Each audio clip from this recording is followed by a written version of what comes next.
macha allah salaamaaleykum wa rahmatullah. waxtaan wi nag du gudd mais dañuy waxtaanee tuuti rek ci wàllu njaboot gi pour xamal jàmm yàlla yi ci ne nit ki jamono bu ne formation bi nga ko war a defal pour mu nekk muslim mooy nga xam ne jaamu yàlla moo waral yàlla bind ñu. jaamu yàlla ci boppam moom moo waral yàlla bind ñu amal ñu ba indi ñu fii jaamu yàlla googu nag dafa am lu ci jiitu lu mënta ñàkk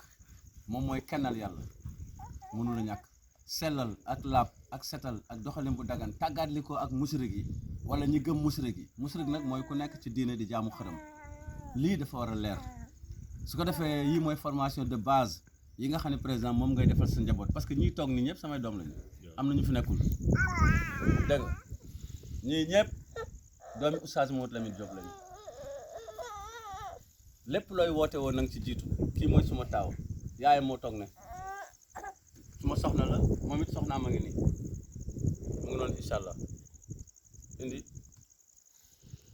waaw kii soxna amee ngi nii waaw ki manqué moom mooy suma ndey moom moo nekk papa ngi waaw moom aussi xale yu nekkuñu fi kon am na sama yeneen doom yu manqué yoo xam ne nekkuñu fi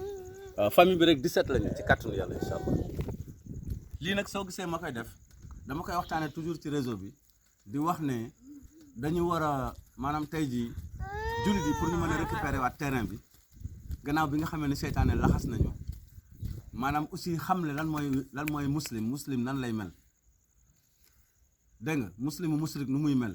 musrik nu muy mel nit ku réer nu muy mel yéefar nu muy mel nafeq nan lay mel rambaaj nu muy mel seet na ins nu muy mel awliya seytaan nu muy mel kan moo gumba taxlu ak kan mooy dof ak kan moo réer ci biir diineem lii borom kër benn bu ci nekk war nga am xam-xamu xam ko di ko jàngal say doom loolu mooy mën a tax mu ràññee comme ci daje ku ne mu xam kii ci ban kuréel la bokk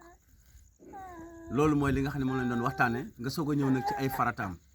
jàngal ko naka lay jaamoo boromam naka lay sete ci laab ak nu muy jullee ak lan moo ko war ci ponki julli yi ak ponki jaamu yàlla yi loolu benn borom kër benn bu ci nekk war nga ci géeju maanaam pour di ko mën a jàngal say doom mbokk yi nañu bàyyi xel ci ne ci dimension façon bii kese la ñu mën a récupérer waat terrain bi kon xam naa ne ci kàddu borom bi tabaraka wa taala dañuy def fatu ñaan bi iznillahi taala macha allah aouzu billahi min asheytan rajim la hawla wala quwwata illa billah bismillahi rahmani rahim alhamdulillahi rabbil alamin wasalaatu wasalaamu ala asrafil mursalin sayyidina muhammad sallallahu alayhi wa sallam bismillahi rahmani rahim alhamdulillahi rabbil alamin arrahmani rahim maliki yawmi ddin إياك نعبد وإياك نستعين اهدنا الصراط المستقيم صراط الذين أنعمت عليهم غير المغضوب عليهم ولا الضالين ربنا آتنا في الدنيا حسنة وفي الآخرة حسنة وقنا عذاب النار ربنا لا تزغ قلوبنا بعد إذ هديتنا وهب لنا من لدنك رحمة إنك أنت الوهاب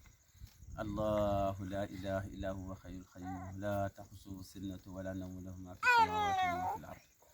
من ذا الذي يشفع عنده إلا بإذنه يعلم ما بين أيديهم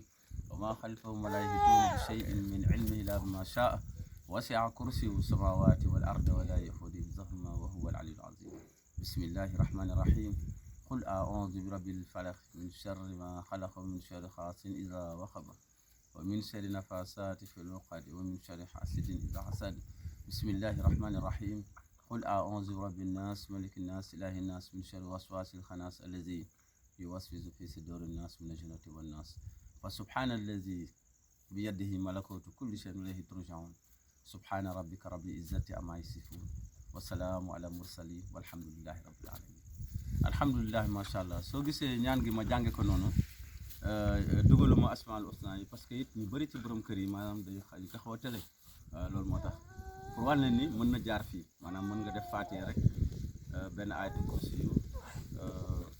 seet ci rabbana yi nga xam ne moom la yeneen yi ñaane woon surtout kon boobu ma jàng noonu jàng falax ak naas yi loolu am na solo su ko defee xale yi miin ko xam ko waaw loolu la incha allah ndax it jamono toll na foo xam ne fi mu nekk ni kenn ku nekk na nga delluwaat yar sa njaboot maanaam ci xamal leen ni jaamu yàlla moo waraloon yàlla amal loolu mooy tax nit ki du xër ci àdduna nit ki bu xamee ni jaamu yàlla moo tax yàlla créé ko rek lépp lu muy def da ciy jiital jaamu yàlla parce que boo ci jiitalul jaamu yàlla da ngay perte parce que loo fi mën a fàggu aussi nit ñi ko koy fàggul rek waaw booy dem ñeneen relevé la nga dem sa yoon parce que kuy dem doo yóbbaale dara da ngay ñëw indi woo dara kon nañ ci gore ci xam ni àdduna kenn mënu ko peeg ba mu jeex loolu mooy li nga xam ne moo ci nekk waaw su ko defee ñu gën a góorgóorlu incha allah taxaw ndax jamono toll na foo xam ne fi mu nekk nii kenn ku ne na nga réglé waat sa njaboot en tant que muslim ci diggante wéetal yàlla kennal yàlla mu xam ko parce que kennal yàlla googu mooy tax yàlla defar ñu saa boo nee sa borom iyyaka na'budu wa iyyaka nasta'in lu muy tekki mooy yow rek la ñuy jaam ci yow rek la ñuy sàkku ndimbal bu fekkee ne dëgg la rek boo nee ihdina sirata mustaqim yàlla teg la ci yoonu njub su ko defee ngay bëgg lu baax di bañ lu bon lii kenn ku ne war nga am jot di ko jàngal say doom kon ñoo ngi leen di ñaanal yàlla bu baax leen sant leen gërëm incha allah kon asalaamaaleykum wa rahmatullah. waaleykum salaam wa rahmatullah wa barakatu.